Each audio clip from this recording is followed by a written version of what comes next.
जंती गणिका अकल्प निरपति प्रजा ओ तिव विद्याचार्य नित्य तत्वदर्शिन বললেন শোনো তোমাদের প্রভু মাদের সঙ্গে কত বড় অন্যায় করেছে।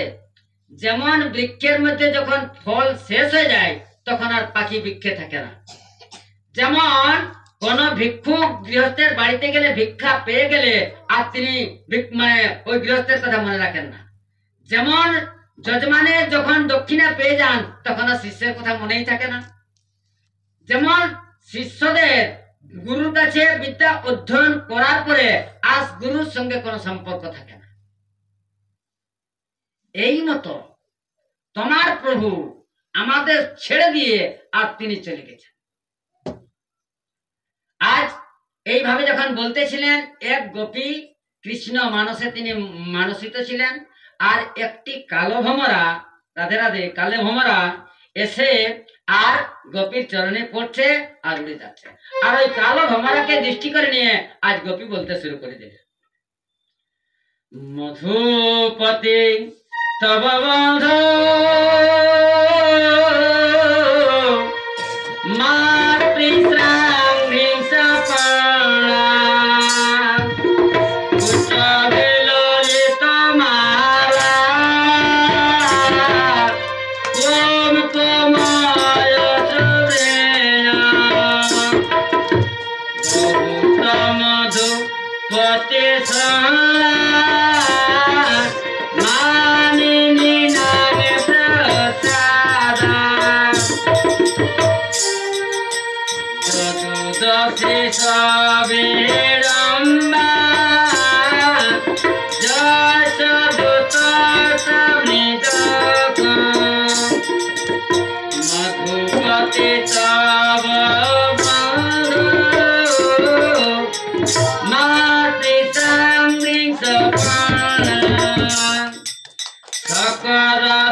মোহিনী পায়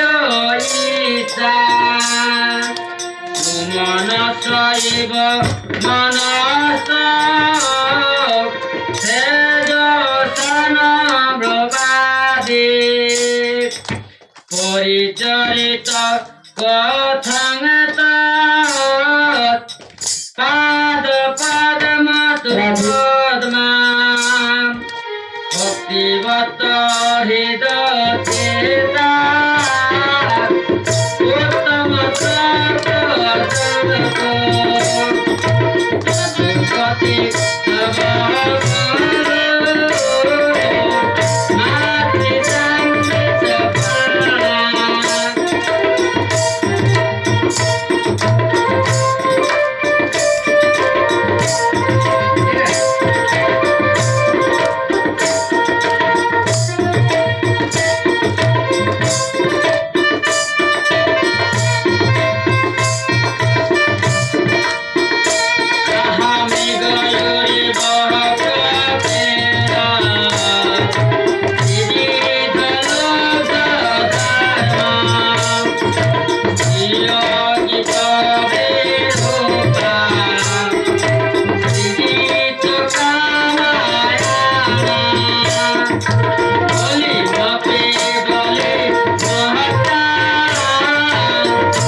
উদ্ধব বলছেন, বললেন সানগোপীগণ, তোমরা যে ভগবানের উপরে এত মন আগ্রহ করেছ, ভগবানের চরণে এত মন নিয়োজিত করেছ, ভগবানের উপরে এত বিশ্বাস করেছ, তিনি তো ব্রহ্মই বটে, যার হাত নাই, যার পার নাই, যিনি নির্গুণাতীত, যিনি গুণাতীত।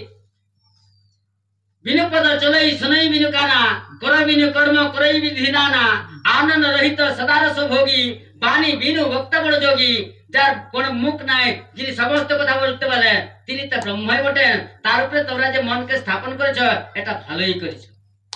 গোপীরা তো উদ্ধবকে টানা নজর করে দেখতে লাগলেন, বললেন, শোনা উদ্ধব, মন তো একটাই থাকে, মনে না রহে 10-20।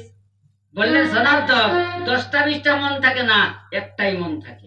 তো সেই মনটাকে তো আমাদের কানাইয়া চুরি করে নিয়ে গেছেন, আর দ্বিতীয় মন থাকবে, তবে তো তোমার ব্রহ্মের উপরে আমরা ধ্যান লাগাবো। বললেন, সানগোপী, উনি তো ব্রহ্মই বটেন না, যাকে যিনি তো আপনাদের মনটা নিয়ে চলে গেছেন, তিনি তো ব্রহ্মই বটেন। আরে আপনি বলছেন তার হাত নাই, আপনি আমরা কি করে মানবো যে তার হাত নাই? আরে তিনি ননি চুরি করে খেয়েছেন, আপনি বলছেন পা নাই, তিনি গরু চড়তে গেছেন, আপনি বলছেন তার মানে শরীর নাই, তাহলে আমাদের সঙ্গে কিভাবে তিনি মানে খেলাধুলা করেছেন? আর শোনো, আপনি কি বলছেন যে আমরা কৃষ্ণের বিরহ টানছি? আরে কৃষ্ণের বিরহে যদি আমরা কানতাম, তাহলে এইখান থেকে মথুরা কত দূর? আমরা দুবার যাবো আর দুবার ফিরে আসবো। আর আমাদের জীবনে শোনো, আমরা মানে কানাইয়া আমাদের সঙ্গে না মিলতে পারে, আর কিন্তু জীবনে আমাদের কানহাইয়া ব্যতিরেক কোনো জানি না। কানহাইয়া কানহাইয়া পুকারা করেগি, কানহাইয়া কানহাইয়া পুকারা করেগি,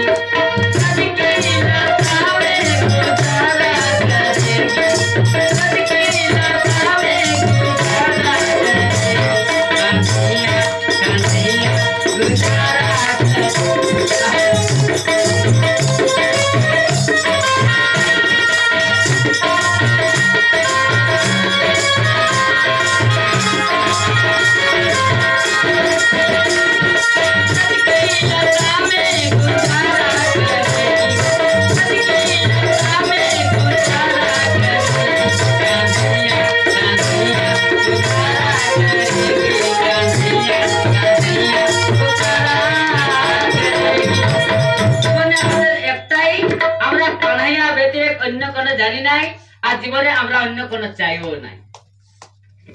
আজ মানে উদ্ধব ভগবান কৃষ্ণের কাছে কি বলে এসেছিলেন যে প্রভু আমি ব্রজে যাব ঠিকই, কিন্তু 2-1 ঘন্টার বেশি সেখানে থাকা যাবে না।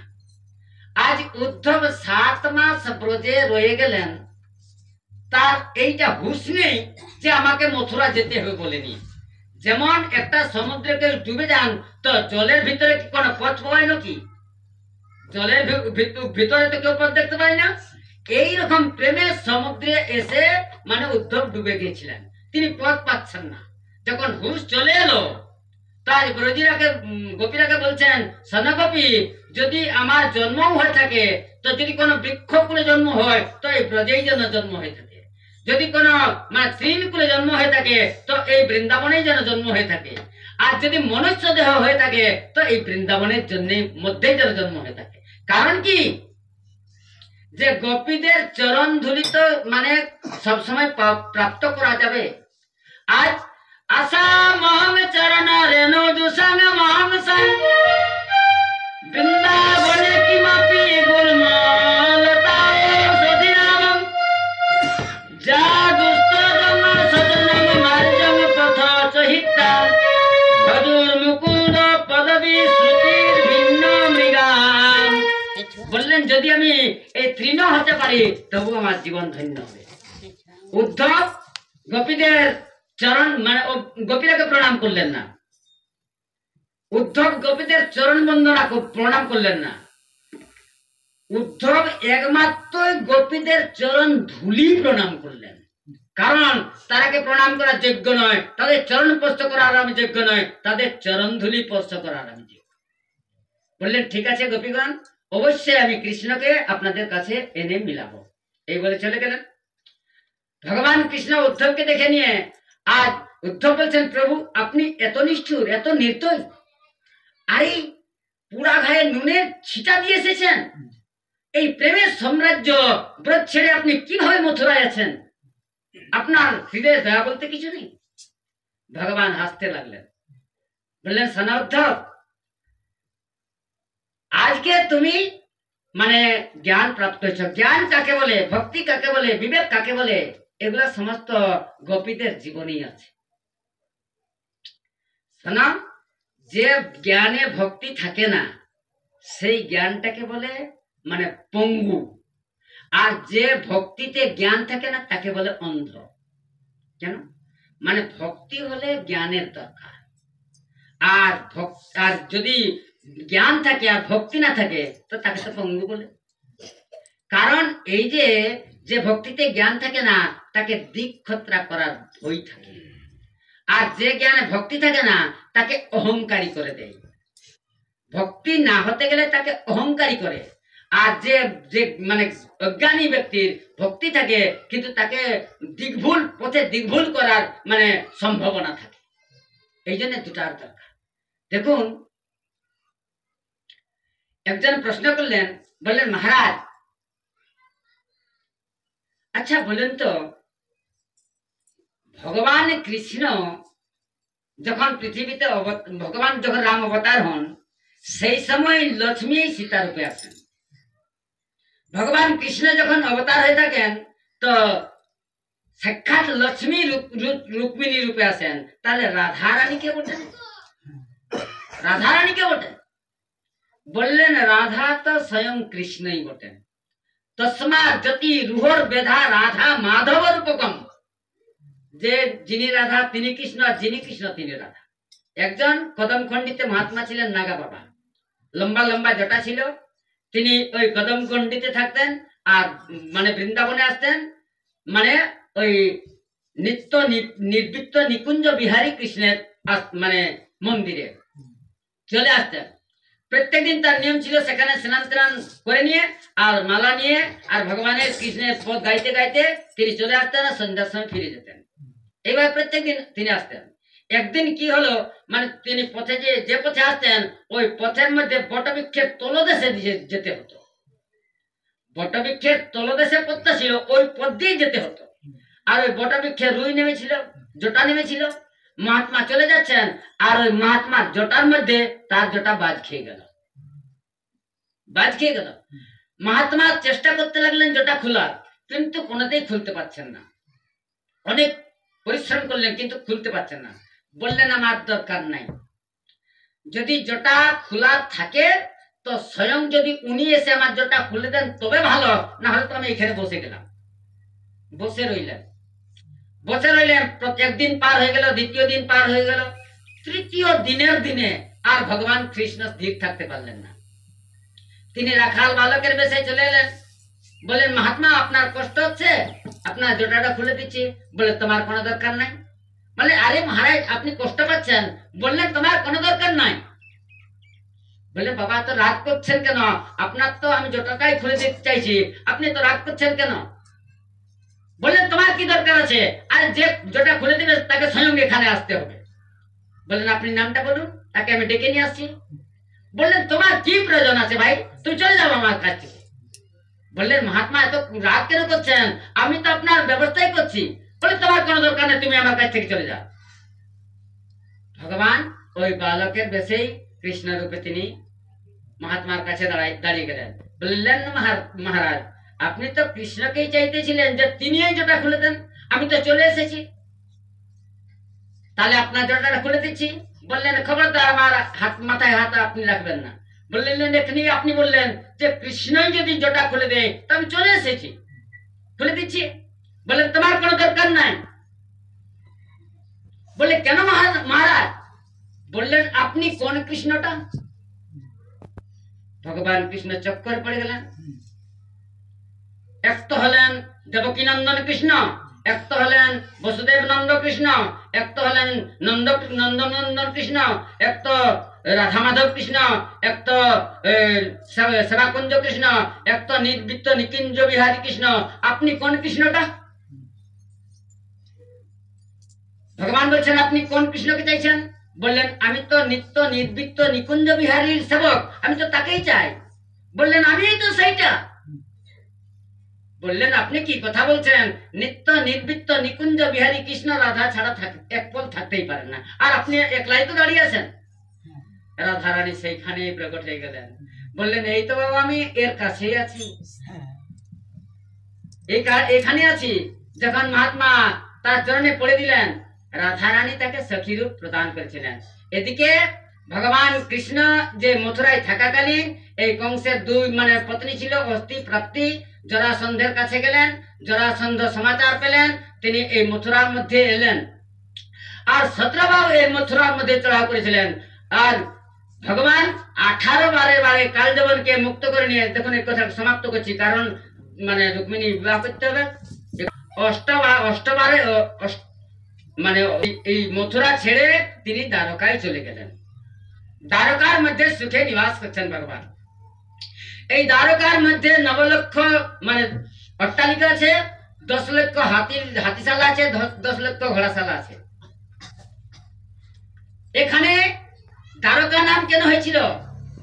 বিশ্বকর্মা যখন এই দ্বারকাপুরী নির্মাণ করেছিলেন, ভগবান যে সময় যুদ্ধ করতেছিলেন জরাসন্ধের সঙ্গে 18 বারের সময়, সেই সময় কালযবন ভগবান কৃষ্ণের সঙ্গে যুদ্ধ করতে এসেছিলেন। সেই সময় বলদেবকে বললেন শোনো, আমরা যখন এই কালযবনের সঙ্গে যুদ্ধ করব, সেই সময় জরাসন্ধ চলে আসবে, আমরা কালযবনের সঙ্গে যুদ্ধে মেতে থাকবো, আর জরাসন্ধ আমাদের যদুবংশকে বেঁধে আর তিনি নিয়ে চলে যাবেন। কারণ জরাসন্ধ 20,800 রাজাকে বন্দী করে রেখেছে। এই জন্যই ভগবান কৃষ্ণ ওই বিশ্বকর্মাকে স্মরণ করলেন। বিশ্বকর্মা চলে এলেন, বললেন কি করতে হবে প্রভু?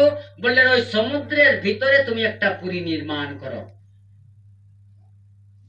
এই পুরীটা কত আড়দিকে ছিল 12 যোজন, 48 কোষ ছিল, যেদিকে যাবেন 48 কোষ। তার মধ্যে একটা গোড় ছিল, সমুদ্রের ভিতরের মধ্যে ওই পুরীটা নির্মাণ করেছিল। যখন ভগবান কৃষ্ণ যোগ মায়ার বলে সকলকে ওখানে পৌঁছালেন, সেই সময় যখন ওরা ভোর জেগে গেলেন, তো বলছেন দ্বার কোথায়, দ্বার কোথায়, দ্বার কোথায়, দ্বার কোথায়। এই জন্যই বরাবরই দ্বারকাপুরী হয়ে গেল।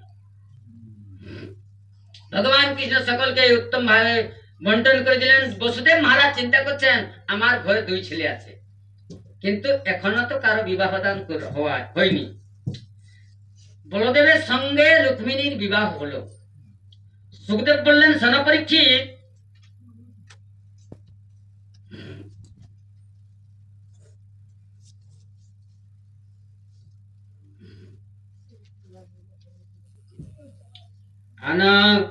ভগবান ভীষ্মক সুতাং রুক্মিণী রুচিরা নাম রাক্ষসেন বিধানেন উপজেমে ইতি শ্রুতম।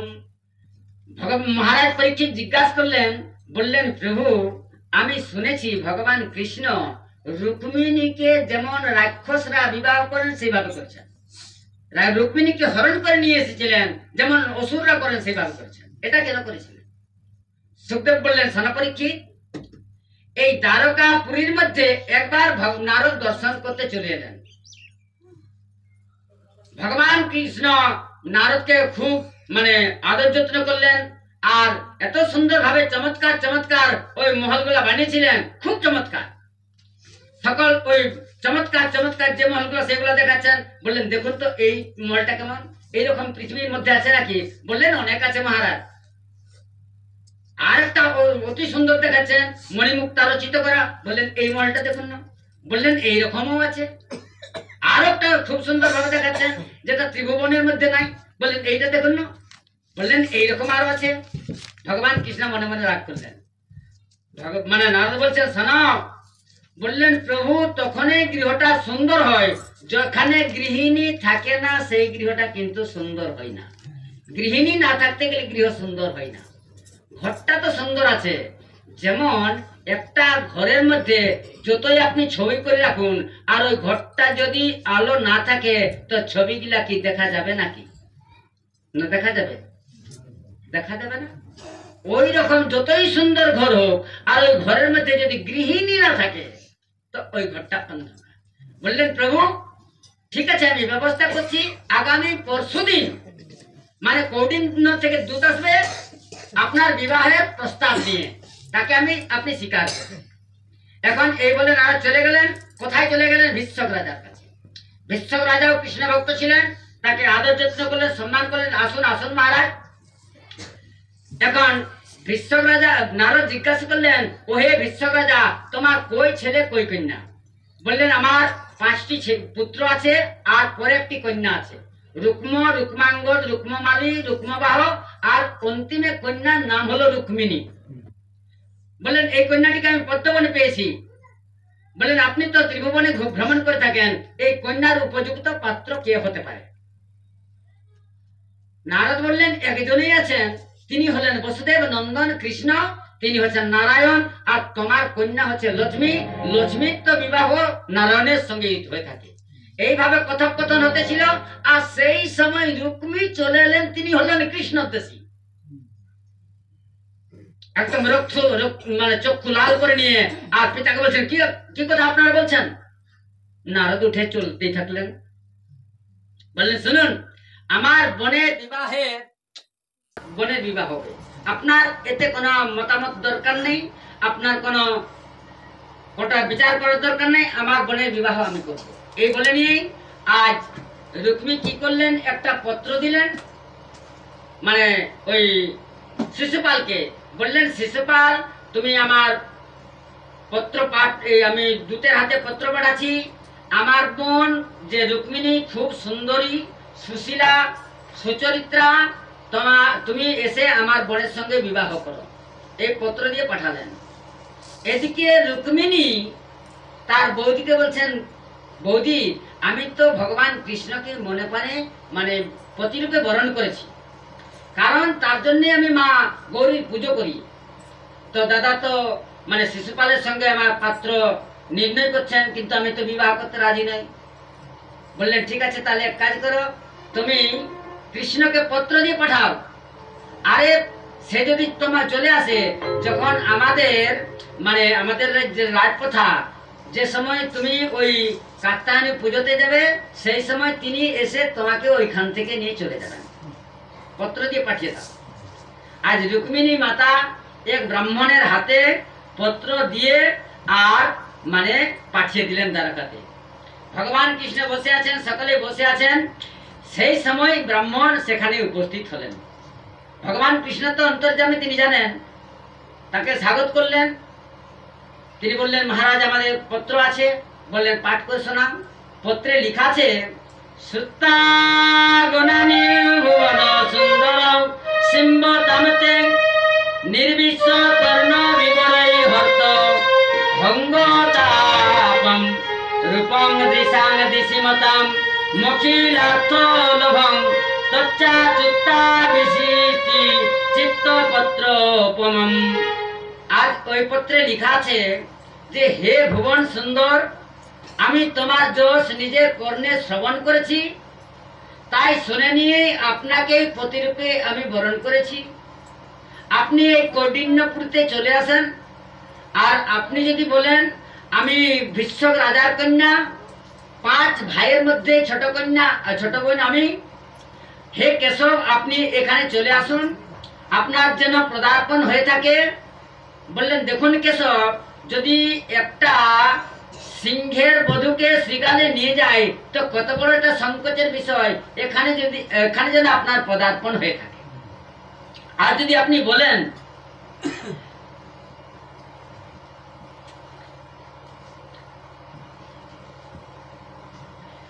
অন্তঃপুরাণান্তর চরিম নিহিত বন্ধু স্তামো দেহ কথমিতি প্রবদামুপায়য়ম। আর আপনি যদি বলেন যে তুমি তো অন্তঃপুরে থাকো, তোমাকে আমি কিভাবে নিয়ে আসবো? বললেন সনপ্রভু, আমাদের বিবাহ মানে আমার ভাই শিশুপাল, আমার ভাই মানে রুক্মী শিশুপালের সঙ্গে আমার বিবাহ নির্ণয় করেছেন, কিন্তু আমি তাকে পতিরূপে বরণ করতে চাই না। আপনি চলে আসুন, যে সময় আমি কাত্যায়নীর মন্দিরে যাব, আপনি কাত্যায়নী মন্দিরে চলে আসবেন, আর ওইখানে আপনাকে মালা দিয়ে আর ওইখান থেকে আপনি নিয়ে চলে আসবেন। ব্রাহ্মণ বলছেন, পাঠ করলেন, আমি চলে যাচ্ছি। বললেন, চলে যাচ্ছি নয়, সঙ্গে সঙ্গে তোমার সঙ্গে আমিও যাচ্ছি। আজ ভগবান রথ সাজাচ্ছেন, যখন বিবাহ করতে যাবেন সমস্ত অস্ত্র শস্ত্রের দরকার, রথের মানে মানে সমস্ত অস্ত্র শস্ত্র তিনি নিচ্ছেন। বলরাম কোন দিকের থেকে চলে এলেন? বলরাম নিজের ঘরের কথা তো নিজের মতোই হই। গোবিন্দ বলছেন, কানাইয়া কোন দিকে যাওয়া যাবে? ভগবান বলছেন, এই দিকেই যাওয়া যাবে ভাই। বললেন, আরে কোন দিকে যাবে, নাম তো বলে যাও।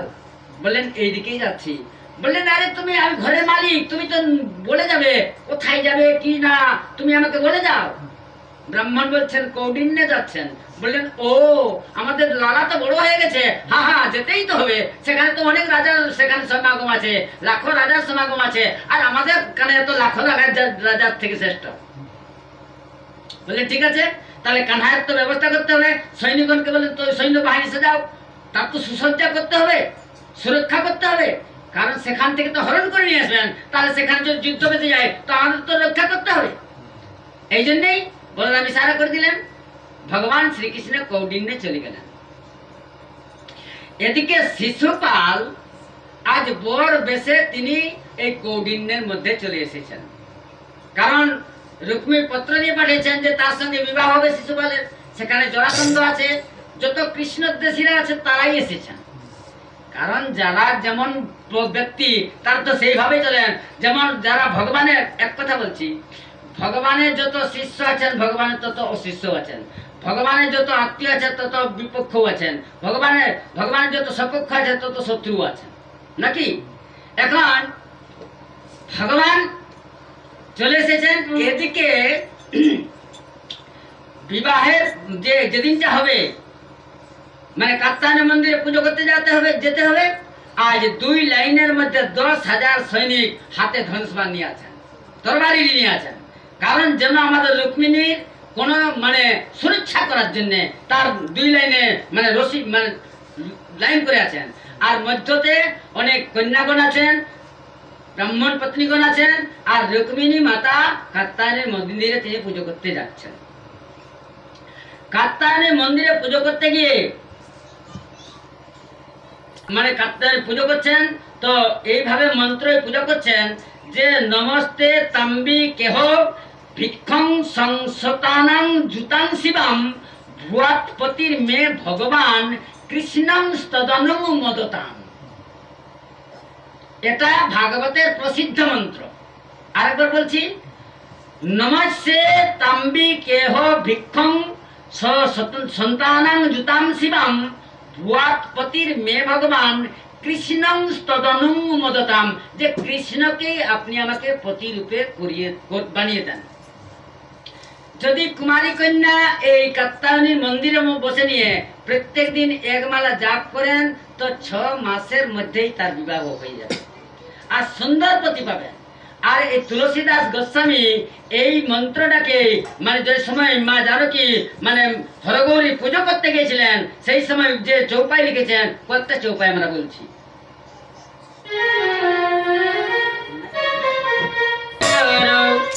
রাজ কিশোরী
ব্রজনন্দিনীকে তিনি ডাকছেন, বললেন হে মা, আপনার জয় হোক মা, আপনি আমাকে আমার মনোবাসনা পূর্ণ করুন মা, আমি নন্দন নন্দন কৃষ্ণকে প্রতিরূপে চাই। এই কথা বলতে বলতেই আজ মা রুক্মিণীর অঞ্চলের মধ্যে ফুলের মালা চলে। এদিকে ভগবান কৃষ্ণ 10,000 সৈনিক মানে 2 লাইনে আছে, আর ভগবান কৃষ্ণ ওই তাদের মধ্য দিয়ে রথ নিয়েই চলে যাচ্ছে, রথ নিয়েই চলে যাচ্ছে। আর যেমনি কৃষ্ণকে দেখেছেন তারা তো মারার জন্য ছুটে চলেছেন, দৌড়েছেন, আর যেমনি তারা দৌড়েছেন আর ভগবান জোরসে হেসেছেন, আর যেমনি তারা ভগবান হেসেছেন সকলে তার হাসিতে ফেসে গেল। ভগবানের হাসিই তো সকলেই ফসে। বলছেন আহা হা হা, কত সুন্দর তার হাসি। একজনে বলছেন ভাই শুধু হাসি কেন দেখছো, তার পিতাম্বরটা দেখো কত সুন্দর। আরে বিজলিকে নিন্দা দিবে এইরকম পিতাম্বর পরে আছে। একজনে বলছে শুধু পিতাম্বরটা কেন দেখছো, তার পায়ের যে মানে যে কিঙ্কিনিকে দেখো কত সুন্দর। একজনে বলছে তাই কেন দেখছো, আরে যে কোমরের মধ্যে যে মুরলি লাগাচ্ছে সেটা দেখো কত সুন্দর। একজনে বলছে শুধু মুরলিটা কেন দেখছো, তার শ্রীমিত হাস্যটা দেখো কত সুন্দর, ত্রিভুবনকে জয় করবে এমন হাস্য। কিন্তু এইটা কারণ মানে মানে মালুম নাই, আর ভগবান তাদের মধ্যখানে চলে যাচ্ছে, মাঝে মাঝে চলে যাচ্ছেন, আর ভগবানের সকলের বিষয় শ্রোতায় দেখছেন। বললেন আহা, তার মানে কত সুন্দর কুঞ্চিত কেশ, আরে কুণ্ডল গুলা কত সুন্দর। ভগবান রুক্মিণীর সামনে পৌঁছে গেলেন। যেমনি পৌঁছেছেন আজ রুক্মিণী ভগবানের গলায় বরমালা দিয়ে দিলেন, আর ভগবান কৃষ্ণ রুক্মিণীকে রথে তুলে নিলেন। আর যখন রথে নিয়ে আসছেন, আজ মানে রথ চলছেই, আর যেমনি চাবুক দিয়েছেন আজ ঘোড়া মানে গরুরের মতন দৌড়তে শুরু করেছে। একজন বলছেন আহা কত সুন্দর মানে রথ চলে যাচ্ছে, আরে গরুরের মতন উঠছে রথ। আর দেখছো না উপরে গরুর মানে বসে আছে, আমার তো মনে হয় গরুরের মতনই রথটা উঠবে। একজন বলছে ভাই আরে ওই যে ভাই ও গোরা ছিল না আর কালাও ছিল না, ও তো শ্যামল বর্ণ ছিল। বলে হ্যাঁ শ্যামল বর্ণতে ছিল। একজন বলছেন আরে ভাই ও ঋষিপুত্র ছিল কি রাজকুমার ছিল? বললেন ভাই ঋষিকুমার হোক আর রাজকুমারই হোক বড় সুন্দর ছিল। আর ভগবান নিয়ে নিয়ে চলে যাচ্ছেন।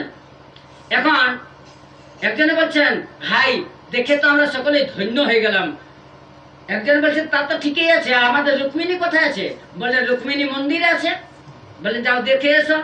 তো একজন গিয়ে দেখে আসলেন যে রুক্মিণী তো মন্দিরে নাই। বললেন কোথায় রুক্মিণী কোথায় চলে গেল? একজনকে জিজ্ঞাসা করছে রুক্মিণী কোথায়? বললেন আমার তো কোনো স্মরণ নাই, আমি তো দেখতেছিলাম মানে কৃষ্ণের পিতাম্বর দেখতেছিলাম, ওই ওর পিতাম্বর দেখতেছিলাম। একজনে বলছেন একজনকে জিজ্ঞাসা রুক্মিণী কোথায়? বললেন আমি তো তার চরণ পাদুকা দেখতেছিলাম। একজনে বলছেন আরে তোমার মাল কোথায় চলে গেল, রুক্মিণী কোথায়? বললেন আমি তো তার করধ্বনি দেখতেছিলাম। একজনে বলছেন আমার মালুম ছিল। তারা যখন দুজন সমান হয়েছেন, জুড়ি হয়েছেন, তো বলে একবার চলে যাক পরে দেখা যাবে। এখন নিয়ে চলে গেল বলে নিয়ে কৃষ্ণের পেছনে দৌড়ালেন। তারপরে সকলে ফিরে এলেন। রুক্মি বলছে রুক্মিণী কোথায়? বললেন নিয়ে তো চলে গেল মহারাজ। বলে কে নিয়ে চলে গেল? বললেন শ্যামল বরণ ছিল মহারাজ, তার হাসিতে আমরা যখন আমরা তাকে মারতে দৌড়ালাম, তার হাসিতে আমরা সকলেই ধনুষ্মান চালা ভুলে গেলাম। বলে নিয়ে চলে গেল। বলে ঠিক আছে। আজ রুক্মি কি করলেন? সৈন্যবাহিনী সাজালেন আর কৃষ্ণের পশ্চাৎ ধাবন করলেন। আর ভগবান কৃষ্ণ বলছেন যদি মানে যশোদার দুধ খেয়েছিস তো দাঁড়া। আর যেমনি দুধের কথা মনে করেছেন ভগবান কৃষ্ণের চোখে জল চলে এলো, রথ তিনি দাঁড়িয়ে দিলেন। রুক্মিণী বলছেন দেখুন প্রভু, আমার দাদাকে আপনি প্রাণে মারবেন না, কারণ আপনাকে যে আমি প্রতিরূপে পেয়েছি তারই পত্নীর আদেশ মতো আপনাকে প্রতিরূপে পেয়েছি। বললেন প্রাণে মারতে চায় না, কিন্তু তাকে তো দণ্ড দিতেই হবে আমাকে। ভগবান কৃষ্ণ রথ থেকে নামলেন আর নেমে রুক্মিণীর সঙ্গে যুদ্ধ করলেন। রুক্মিণীকে পরাজয় করে নিয়ে আর ভগবান কৃষ্ণ রুক্মিণীকে চাকের ওই রথের চাকায় বেঁধে দিলেন। এদিকে বলরাম ঘুরতে ঘুরতে চলে এলেন। বললেন ওই তো আমাদের কানায় যাচ্ছে। আরে কি চিন্তা আছে, আমরা তো সকলেই আছি তার পিছনে। তো দেখছেন রথ দাঁড়িয়ে আছে। বলরাম চলে এলেন। তো দেখছেন রুক্মিণী রথের চাকায় বাঁধা আছে। কানাইকে জিজ্ঞাসা করছেন, বলে কানাই এটা কে? বললেন আমাদের শালা। বললেন আরে নিজের শালাকেই বেঁধে রেখেছো, তোমার কেমন স্বভাব? রুক্মিণী বলছে শোনো মা, তুমি কোনো চিন্তা করো না, এইরকম আমাদের কানাইয়ের স্বভাব। যদি একটু রাগ মানে একটু কেউ যদি কিছু বলে তো সহ্য করতে পারে না। ভগবানকে ডাকছেন আর রুক্মিণীকে বোঝাচ্ছেন নিজের শালাকেই বন্দি করে রেখেছো, ছেড়ে দাও। রুক্মিণী মানে মস্তক মুন্ডন করে দিলেন, তাকে ছেড়ে দিলেন। বিশ্বক রাজা বললেন তোমার কুগ্রহের জন্য আমার কন্যা ধুমধামের সহিত বিবাহ দিতে পারলাম না। বললেন তোমার এই যে কৃষ্ণের উপরে একটা বিদ্বেষ ভাব আছে, একটা ঈর্ষা ভাব আছে, এই ভাবটা তুমি ত্যাগ করো। আরে কৃষ্ণ কোনো মনুষ্য নয়, তিনি তো স্বয়ং নারায়ণ। আর আমাদের কন্যা যে রুক্মিণী, ইনি কোনো সাধারণ মানবী নন, ইনি তো স্বয়ং লক্ষ্মী বটেন। তো লক্ষ্মীর বিবাহ হয়ে থাকে নারায়ণের সঙ্গে। আজ ভগবান কৃষ্ণকে ফিরিয়ে নিয়ে এলেন। তারকাতে সমাচার গেল যে আপনারাও সকলেই আসুন, এখানে বিবাহের ব্যবস্থা করা যাচ্ছে। আজ রুক্মিণী এবং ভগবান কৃষ্ণের বিবাহ হচ্ছে। সকল বরযাত্রী বসেছেন, সকল মাতাগণ এসেছেন, সকলে বিবাহের সম্পাদন করছেন, ব্রাহ্মণ মন্ত্র পাঠ করছেন, আর সকলে মঙ্গল গীত গাইছেন। কি করছেন? আজ সকলেই ভগবানের স্তুতি করছেন। মহি প্যারো লাগে, মহি প্যারো লাগে সাवड़िया, মহি প্যারো লাগে সাवड़िया, মহি প্যারো লাগে সাवड़िया।